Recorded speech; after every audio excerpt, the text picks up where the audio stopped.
Metro on WDET, Detroit Public Radio. I'm Robin Vincent. Public media began as classroom radio in the 1920s. It was dry, instructional, and pretty boring. But it evolved to combine entertainment, education, and lessons in democracy. That evolution helped shape NPR and PBS into platforms that elevate untold community stories and give us and our kids the tools to live better lives.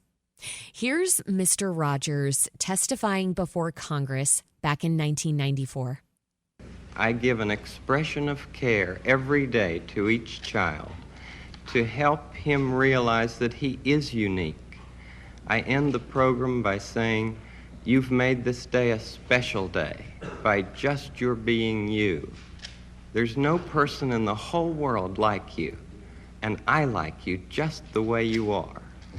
And I feel that if we in public television can only make it clear that feelings are mentionable and manageable, we will have done a great service for mental health. We've been reflecting on the power and purpose of public media on this program because NPR and PBS are under attack. President Trump has claimed public media is biased, and now Congress is considering deep funding cuts. Cuts that will hit member stations like WDET the hardest. Josh Shepperd says public radio is a civic lifeline and that preserving it is essential to understanding ourselves. Shepperd is a historian at the University of Colorado Boulder, specializing in the history of public media and media culture. He's also author of the book Shadow of the New Deal: The Victory of Public Broadcasting. I recently gave him a call, and we began by tracing the long roots of public media. So I think it's important to note that early educational media was largely what we would call instructional. It was like people like me very boringly talking into a mic and giving a lesson. And this was New Deal era media. Yeah, New Deal, 1930s, 1920s. Okay. And so the beginning of educational media before public media was really an experimental phase. And what happened with educational media is they began to realize that commercial media provided some aesthetic approaches that audiences were being trained to hear and then actually enjoy. And they began to combine that over the 1930s, 1940s, 1950s. And then, you see these groups like Rockefeller Foundation and Ford Foundation begin to invest in it as a civic discourse that could undermine some of what they perceived as regressions of commercial media, which were not focused on democracy at all, or at least were only half focused when they should be fully focused during the Cold War. So, what happens is you see this evolution of instruction, and then instruction kind of becomes like an educational entertainment for like what becomes PBS and what they would have called cultural uplift at the time, which is a problematic concept because who's cultural uplift, right? And towards what? White folks? That's largely correct, I think, and with many problems historically. And then on the other side, for the NPR side, you get really what we would call the features approach, with like Bill Simmering and All Things Considered, and then Fresh Air, and these ideas that news isn't just a reporting, but it's a learning about how people live, their perspectives, and like getting an understanding of the different regions, or what they call localism in policy. And so, by the time you get to the late 60s, and the idea of NPR is largely journalistic, and it's largely equal access to information, less than education at that point. But it's also based in this idea that, that every community matters and that everyone should have reach and be spoken for, which is an idea that goes back to the 1920s with education. And so public education, like literally classrooms, which they call compulsory education, you got to go to school, becomes like the philosophy of NPR. And if you talk to someone like Bill Simmering, who wrote the famous NPR statement, he'll just tell you like he came up in the Wisconsin system, and he was a grade school teacher, and it was just like a very good fit for this idea that all the students matter and that Josh, we should be speaking to them. forgive me for jumping in here. I'm clearly a bad public radio journalist in that I don't know what NPR statement you're talking about. Oh, the NPR philosophy was written by Bill Simmering around 1970, and it became kind of like the steering concept for program development for NPR. And then he was the first producer of All Things Considered. He invented All Things Considered, was the first program director of NPR. What did And so that together, statement say? that it would serve the individual, it promotes personal growth, it regards individual differences with respect and joy rather than derision and hate. It celebrates human experience as infinitely varied rather than vacuous and banal. And it encourages senses of constructive participation. And essentially, the concept at the origins of public media was the culmination of 40 years of advocacy that non-commercial media without special interests influencing programming was just really crucial to democracy. And in the Great Society, it finally made sense again in the 1960s under Johnson, in ways that it did at its, convening in like the 1930s under Roosevelt. Josh, you're really painting a picture here of NPR being a cultural institution. And I realize you've highlighted how public radio historically influenced American culture and social movements. I'm wondering if you could describe a significant moment when public radio notably shifted public opinion or awareness. What I would say about public media influencing public opinion is that it's focused on localism. So it has national, it has NPR, right? It has American Public Media, but it's focused on local communities and the 1,500 affiliate stations across PBS and NPR is the fundamental infrastructure. It began as an approach to connecting local communities to equal access to education, and it continues as an equal access to information approach that really only needs a tiny amount of funding. It's like $1.60 a person per year or something like that. And most of that money doesn't go to content, which is a lot of what Republicans are critiquing publicly. If we agree with them or not, it's not important. Most of the money goes to the transmitter maintenance and like buying, recording software and paying people to just interview people, in local communities. So what, NPR and PBS provide and what the infrastructure shows us is that it doesn't take much to talk to a community and be within your community, which is really, I would say, 80 to 90% of what public media does. It just requires that things work, right? The boards have to work. And that's almost everything that CPB does, the Corporation of Public Broadcasting does, is they work through what they call block grants to stations, largely for infrastructure. And so this is sort of I would say, the cunning of the current policy discourse of Republicans is they're saying, well, what if we removed the Corporation of Public Broadcasting so that no one could even broadcast? I mean, when you talk about the immediacy that public radio in particular, is able to provide and the way it can connect communities, I think about it being a voice for marginalized communities.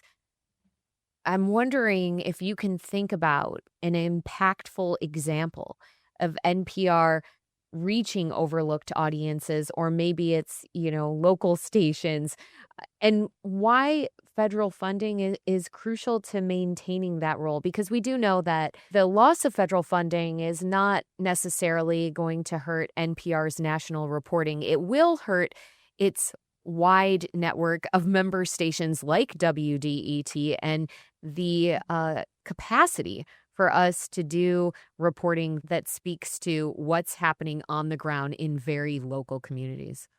Yeah, so that's a great question. What I'd point to is that there's a number of trait groups within public media. So you have Black public media, you have Native public media, and one of the beauties of what I'd call non-commercial media is that it includes community media, it includes public media broadcasters, and there's some reciprocation and movement between non-commercial media communities.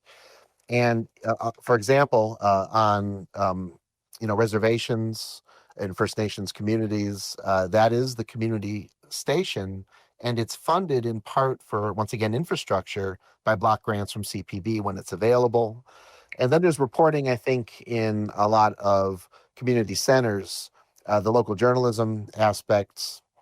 And then I would say with PBS, if you look at some of the historical programming, there's a lot of coverage of music history, discourse, and then the talk shows like your own, I would say, and the interview shows are really crucial in the history of U.S. media per se, both as public records of what's happening at a moment and local perspective, but then in specific, communities talking with themselves about how to sort out problems, and then also how to discuss, the impact of like national legislation on local communities. So I would say that, the trade groups within public media and the content produced out of those is a really crucial part of the infrastructure that is going to be targeted and is being targeted by these funding cuts. A lot of money that's going to be cut will directly affect there's something like 19 to 22 trade groups nationally that speak to alterity experience. And those are smattered within a lot of types of non-commercial media stations, either individually or as stations themselves. Mm.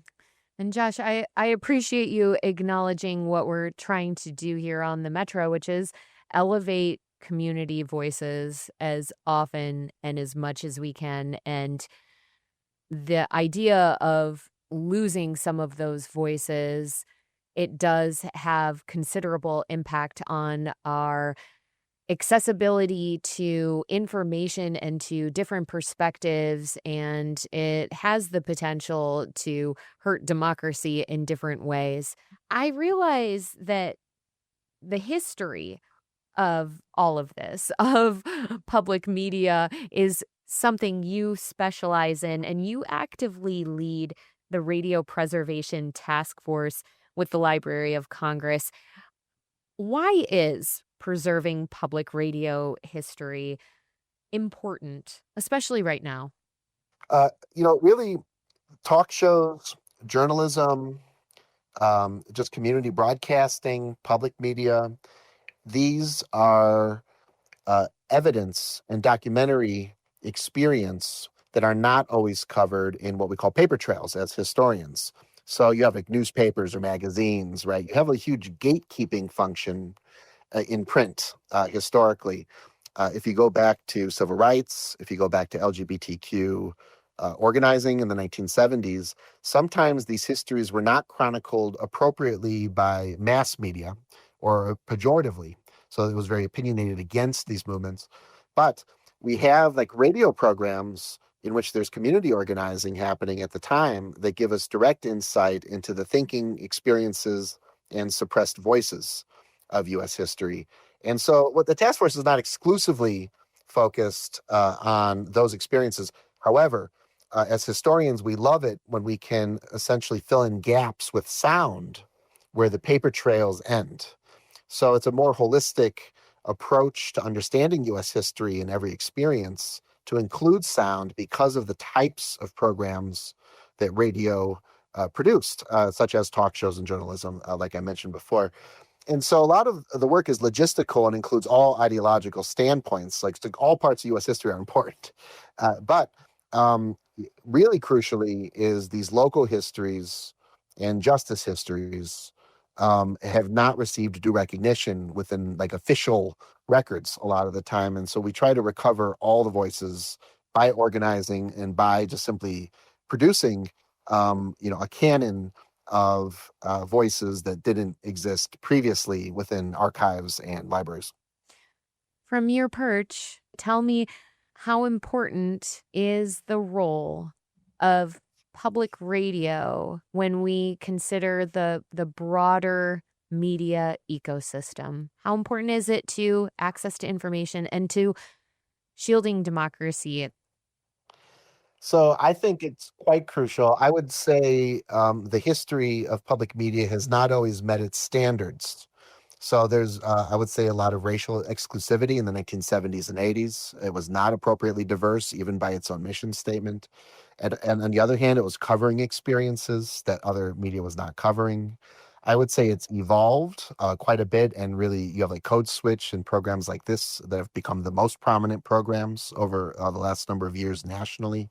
And it really provides what I'd call a reflex to understand where we are in democratic discourse that does not rely upon purchasing habits in order to guide its content. And so I'll say this, so let's take MSNBC, CNN, Fox News. We cannot allow sponsorship programming to be our what we call our public sphere.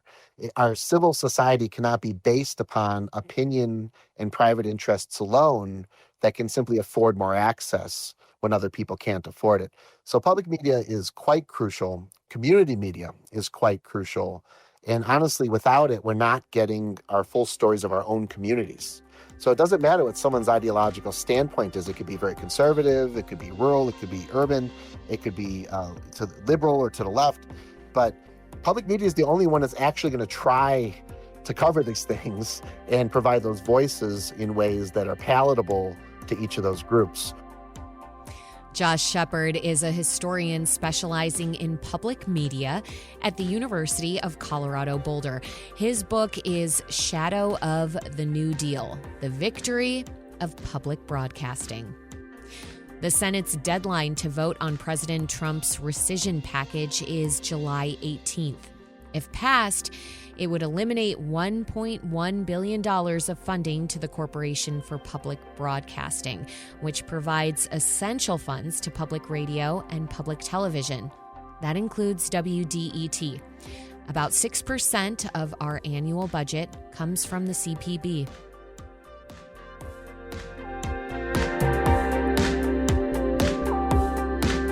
This is the Metro on WDET. It's time to fill out our annual survey, wdet.org/survey. This is WDET FM, Detroit Public Radio, your connection to news, music, and conversation.